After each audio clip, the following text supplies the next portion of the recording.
Bhadrak bypass रे भाई भौणी को साथी रे धरी कालिया बाहरिला माउसी घर। छेरा पहरा कले सालंदी केनाल विभाजन कार्यालय कनिष्ठ जंत्री दुर्गा प्रसन्न त्रिपाठी। अनुष्ठित हो जाइछि विश्व प्रसिद्ध पवित्र घोष यात्रा। भक्त और भगवान होइछंती एकाठी। आउ कालिया शांत किलिकिली हसरे जगतर दुख हारिबा निमंते भक्त पाखक आसिछंती। सारा राज्य आज उत्सव मुखर।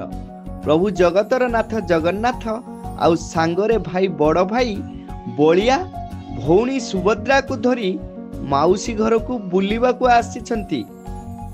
विश्व नियंतांकर विश्व प्रसिद्ध रथ यात्रा बेस जाकजमकरे राज्यर विभिन्न जगार चलुथिला बेले भद्रक सहर बाईपास ठारे सालंदी केनाल विभाजन अधीन रे थिबा महाप्रभु जगन्नाथଙ୍କ घोष यात्रा मध्य अनुष्ठित हो जाइछि।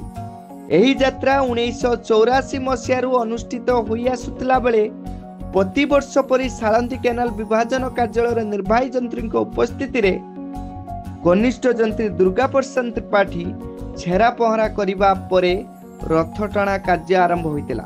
महाप्रभुଙ୍କ रथ उपरे छेरा पहरा करी निजको धन्य मने करिबा सह भद्रकवासी मंगल कामना करिसंती राजा बेसरे थिबा कनिष्ठ जंत्री दुर्गा प्रसन्न त्रिपाठी। सुनंतु कौन कहउचंती राजा बेसरे थिबा कनिष्ठ जंत्री दुर्गा प्रसन्न त्रिपाठी। घोष यात्रा बड़ेस्तम घोष यात्रा बाईपास जगन्नाथ मंदिर बड़ेस्तम घोष यात्रा। मु सर्वप्रथम धन्यवाद देवी आमर ट्रस्ट को प्लस आमर ऑफिशियल को प्लस बाईपास जनसाधारण को जे मते ठाकुर सेवार सुजोग देते सर्वप्रथम धन्यवाद देवी।